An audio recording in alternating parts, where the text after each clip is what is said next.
Hello, my name is Tristan Overcashier and I'm a volunteer attorney with Bay Area Legal Services. And the first topic we're going to speak about today is issue spotting with landlord and tenant issues that may come up following a disaster. So the situations you'll likely encounter will be between a landlord and a tenant.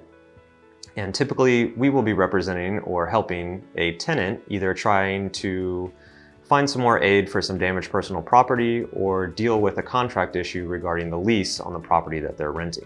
One of the first things you want to do is you want to try to get a copy of the lease between the landlord and the tenant. This is going to be a contract issue, and there will be portions of the lease that can speak to some of the avenues you can go down in order to help the tenant in these situations. You'll also want to inquire with the renter and see if they have any renter's insurance. And this can be a great tool for helping get repairs to their damaged personal property. And rental insurance is really a great thing. And if they have it, you'll want them to file a claim as soon as they can with their insurance company and try to start recovering some of their damages.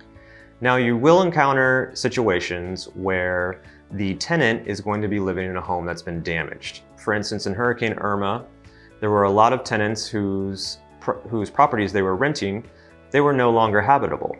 Either the roofs were damaged or parts of the walls had been broken down. And there's actually Florida law and statutes, specific statutes, that dictate what the landlord and what the tenant can do in these situations. Florida Statute 8363 is one of the relevant statutes, and this actually gives the tenant the ability to cancel the lease in the event that the home has become uninhabitable because of a storm. At the discretion of the tenant, which means the tenant can cancel the lease, but they don't have to, and it also means that the landlord does not have the right to cancel the lease.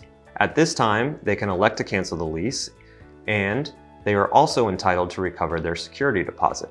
And Florida Statute 8349 is going to be the relevant statute determining the timeframes for providing when the landlord must provide the security deposit back to the tenant. You'll also want to check the lease and just see if there's any force majeure clause, and this may give us another avenue of recovery or another way for the tenant to cancel the lease in the event they no longer want to stay at the property.